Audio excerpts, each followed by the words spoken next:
E aí, comedores de bolacha, essa é a parte 2 do meu primeiro vídeo dos animes populares. E pelo feedback vai ter um anime bônus, então vamos ver até o final desse vídeo. Já vai deixar o like que foi difícil fazer esse vídeo, então bora começar com essa bagaça, bora, tá na hora do show. A história de Fairy Tail gira em torno das aventuras de seus protagonistas, Natsura Gineo Amaga Lucy e Artfilia, tendo gato Api. Assim, Lucy entra para a Fairy Tail, onde começa a viver todo tipo de missão perigosa junto com Natsu, Api e seus amigos, também magos da guilda, Erza Scarlet Grifo Buster. Órfão, Natsu quando pequeno foi encontrado por um dragão chamado Igneo, que acabou adotando. Foi também Igneo quem treinou o garoto e o ensinou a dominar o fogo. Mas, certo dia, o dragão desapareceu misteriosamente. Desde então, Natsu tem percorrido várias cidades procurando seu pai adotivo, sempre acompanhado de Apin, um gatinho falante que possui asas. Em uma dessas viagens de busca, o feiticeiro conhece Lucy, uma jovem atraente, cujo sonho era fazer parte de uma guilda, uma espécie de cooperativa que atua como mediadora de assuntos relacionados a trabalhos e informações para feiticeiros, mais especificamente da Fairy Tail. O sonho da garota não demorou muito para acontecer, pois Natsu acaba ajudando a entrar para o bando da Fairy Tail. Na realidade, Lucy será mais uma aliada na jornada em busca a Igneo. Juntamente com Gra e Elsa, Natsu e sua nova amiga irão enfrentar poderosos magos pertencentes a guildas das trevas, além de viverem muitas aventuras emocionantes. A história conta como Kurosaki Ichigo, o personagem principal da série, que após uma série de incidentes acaba se tornando um Shinigami, entidades que são responsáveis pelo fluxo de almas do mundo real até a Soul Society, assim como combater os espíritos malignos, os rolam. Porém, conforme ele começa a se envolver com o mundo espiritual, ele acaba no meio de uma trama que ameaça a existência de ambos os mundos. Bleach segue as aventuras de Ichigo Kurosaki, que após ganhar os poderes de um Shinigami, literalmente, Deus da Morte, através de outro Shinigami, Rukia Koshiki. Com os seus novos poderes, Ichigo é forçado a assumir o dever de guiar almas boas ao mundo pós-vida Soul Society, e derrotar os Rollon, monstros espirituais malignos, que tentam devorá-las. A história se centra em torno de um jovem chamado Asta, aparentemente nascido sem qualquer poder mágico, algo que é desconhecido no mundo em que vive. Com sua ambição, habilidades recém-descobertas e amigos, ele pretende ser o Rei Mago. Asta e Yuno são dois órfãos abandonados em bebês, numa igreja. Os dois não podiam ser mais diferentes, e isso revelou-se desde o primeiro dia. Asta é agitado, e Yuno bastante sossegado. Asta não consegue usar magia, e Yuno é um prodígio. No universo onde magia é tudo e toda a gente a sabe usar, com mais ou menos poder, a ideia de Asta não possuir qualquer magia é aterradora. Para piorar, além de barulhento, é persistente, imaturo e incapaz de desistir, o que acaba por levá-lo a situações bastante constrangedoras. No meio de tantas diferenças, os dois partirão do mesmo sonho: ser o Rei dos Magos. Eu dei muita risada assistindo esse anime, então vai lá conferir. A história gira em torno do personagem Eren e agir em um mundo onde a humanidade vive rodeada por enormes muralhas para se proteger de criaturas gigantescas, os Titãs.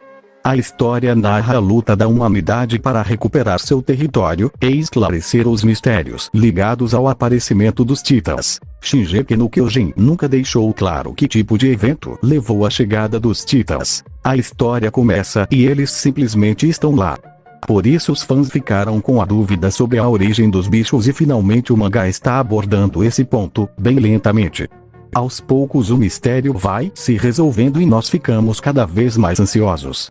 Vou analisar nesta postagem o que já sabemos e levantar algumas informações. A maior parte das hipóteses eu deixo para vocês, vou fazer apenas alguns comentários sobre o que eu acho. Lá no começo do mangá, nós poderíamos pensar numa boa que os Titãs eram criaturas de uma espécie específica que fazia parte da natureza. Mas aí as coisas vão ficando mais estranhas. Primeiro surge o Titã Colossal e o Titã Encouraçado para percebermos que nem todo Titã é igual, que existem formas especiais. Observando os titãs nós notamos algo óbvio. Eles não têm genitálias. Portanto, eles não devem se reproduzir por meios comuns. Ou sequer se reproduzem. Então, como há tantos titãs? Uma explicação plausível é a de que eles são criados por algo, ou alguém. E então nos foi apresentado um poder bem misterioso, a Coordenada. Ela fornece 3 poderes incríveis. O usuário que a possuir ganha um controle absoluto sobre os titãs. Ele pode dar ordens a eles e as criaturas irão obedecer cegamente. É possível até fazer os titãs atacarem uns aos outros até a morte. Então vai conferir o anime e cria suas próprias teorias. É só uma teoria minha. A lenda conta que desde épocas mitológicas um grupo de habilidosos jovens protegiam Atena, a deusa da guerra, em suas árduas batalhas contra as forças malignas que tentam dominar a Terra. Esses jovens valorosos eram chamados de Cavaleiros de Atena. Provindos de todas as partes do mundo e dotados de verdadeira força e coragem, eles surgem sempre que a paz na Terra é ameaçada. Nos tempos atuais, um novo grupo desses jovens guerreiros foi reunido. Entre eles está Seiya, cuja constelação protetora é a de Pégasus, o cavalo alado.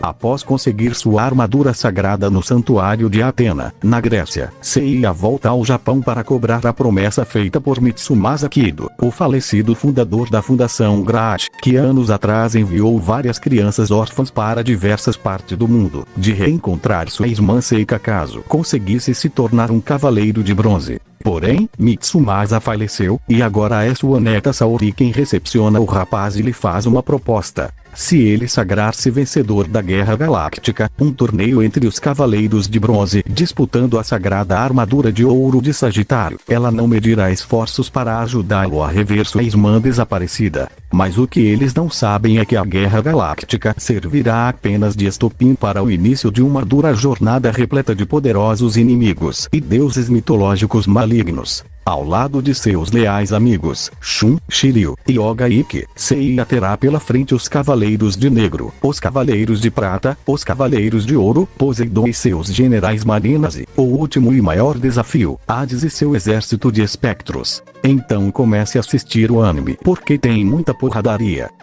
Tem muitas cenas engraçadas. Genos é um dos heróis mais populares em One Punch Man. Com forte senso de justiça e coragem, o ciborgue demônio se transformou no Sidekick de Saitama na luta contra o mal na cidade Z. Fique por dentro sobre a história deste poderoso herói classe S. Genos e Saitama se encontraram pela primeira vez durante o ataque da Mosquito Gola Cidade Z. A mutante criada pelo Dr. Genos, líder da Casa da Evolução, deu bastante trabalho ao jovem ciborgue. Mas, para a sorte de Genos, que já estava se preparando para sua autodestruição, Saitama surgiu e com um simples soco derrotou o monstro. Incrédulo com o que acabara de acontecer, Genos pergunta qual o nome daquele homem nu e careca que destruiu a sua adversária com apenas um soco. O ciborgue então implora para que Saitama seja o seu mestre e ensine o segredo de toda a sua força. Mesmo Saitama já tendo revelado o segredo de seu treinamento especial durante a luta contra Kabuto, Genos não consegue acreditar que tanto poder tenha vindo de uma sequência tão comum de treinos. Para quem não sabe, o treinamento especial de Saitama inclui 100 flexões, 100 abdominais, 100 agachamentos e correr 10 km todos os dias. A admiração de Genos por Saitama é enorme. O jovem ciborgue carrega sempre consigo um diário de treinamento, onde anota todas as palavras de sabedoria e as técnicas de combate ditas pelo seu sensei. No entanto, a maioria das coisas são totalmente irrelevantes, como o modo como Saitama pendura as suas roupas no varal ou tudo o que ele come durante o dia. Por exemplo, depois que Saitama finalmente aceitou Genos como seu pupilo, os dois decidiram se inscrever na Associação de Heróis para obter o credenciamento de heróis oficiais da Cidade Z. Para conseguir a classificação, o concorrente tinha que participar de uma série de testes físicos e de lógica. Genos conseguiu atingir 100% da prova, um feito incrível que chamou a atenção de todos os membros da associação. Se você quer saber o resto, vai assistir o anime. Em 2022, um jogo de realidade virtual Massively Multiplayer Online Role-Playing Game, VRMORP, chamado Sword Art Online, SAO, foi lançado. com o Nervegear, um capacete que estimula os 5 sentidos do usuário através de seu cérebro. Os jogadores podem controlar seus personagens apenas com suas mentes. Tanto o game como o Nervegear foram criados por cientista Kayaba Akihiko. Nesse cenário, 10.000 jogadores são presos em sala e para sair terão que terminar o jogo, passando por 100 níveis diferentes, cada um com um boss no final. Apresenta vários personagens, mas tem como principal foco Kirigaya Kirito Kazuto, protagonista, e Yuki Azunako, protagonista.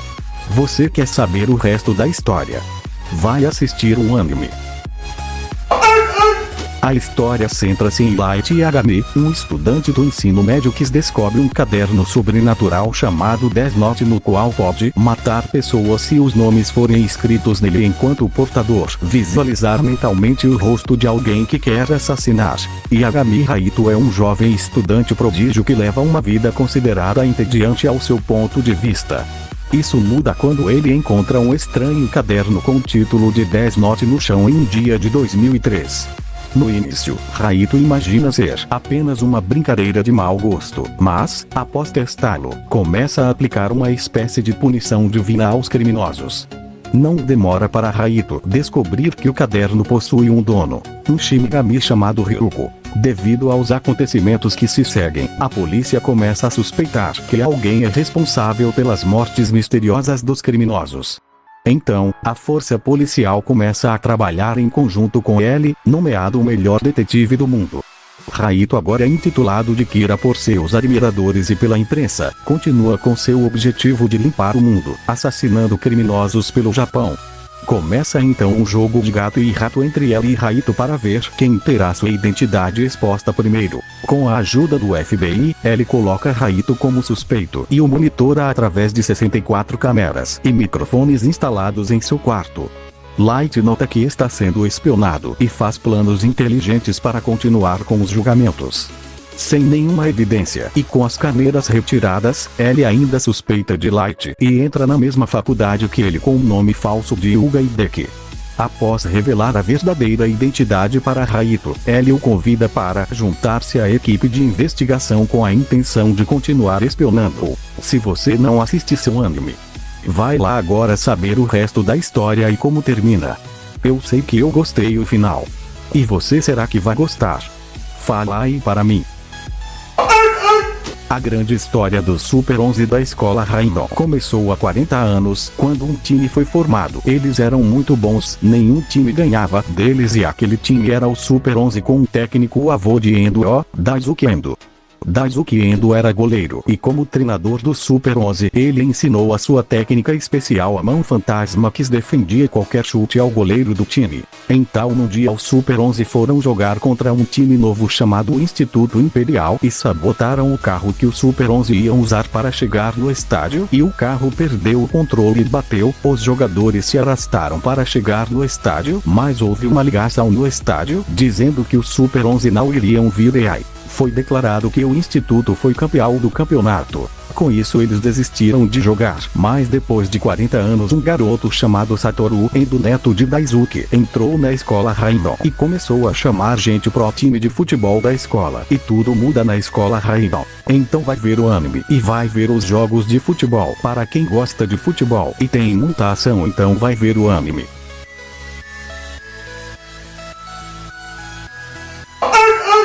Após uma tentativa falha de ressuscitar a mãe falecida, os irmãos Edward e Ulrich Alphonse partem em busca da Pedra Filosofal com a esperança de restaurar seus corpos. Você conhece a história. Nada pode ser obtido sem uma espécie de sacrifício. É preciso oferecer em troca alguma coisa de valor igual. Esse é o princípio básico da alquimia, a lei da troca equivalente. E foi acreditando que essa lei fosse absoluta que os irmãos Edward e Alphonse e Ulrich quebraram o maior tabu entre os alquimistas. Realizaram uma transmutação humana para trazer de volta à vida sua mãe. Mas tudo deu errado. No processo, Ed perde a perna esquerda e, para salvar ao menos a alma de seu irmão mais novo, ele sacrifica seu braço direito para fixá-la a uma armadura medieval. A partir daí a dupla parte em uma jornada em busca da lendária Pedra Filosofal, a qual acredita-se ser capaz de aumentar os poderes de um alquimista. O plano dos irmãos é usá-la para ter seus poderes ampliados e assim trazerem seus corpos de volta. Para tanto, Edward se torna um alquimista federal. Mas, pouco a pouco, ele e a Ellie vão desvendando os mistérios que envolvem a Pedra Filosofal e toda uma trama conspiratória envolvendo o governo, alquimistas e estranhos seres dotados de incríveis poderes conhecidos como homúnculos. Todos fazem parte de um mesmo grande círculo de transmutação que tem em seu centro os irmãos Elric. Então vai assistir o anime.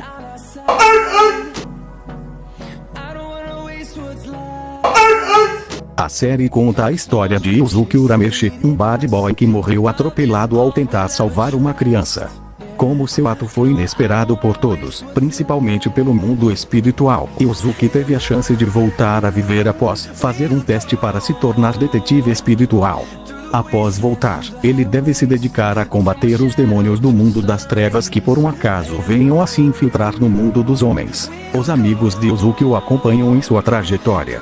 São eles Kazuma Kuwabara, um amigo de colégio com quem ele disputava brigas na rua, mas cuja relação ficou muito mais humana e sincera depois da morte de Yuzuki. Kurama e Ei, dois yokais, demônios, que se aliaram a Yuzuki. Se você quer saber o resto da história, vai assistir o anime. Se você gostou do vídeo, já vai deixar aquele like, se inscreve no canal e ative o sininho para receber as notificações. Deixe nos comentários qual é o próximo vídeo que vocês querem que eu faça. A meta de likes 20 likes nesse vídeo. Até o próximo vídeo. Tchau.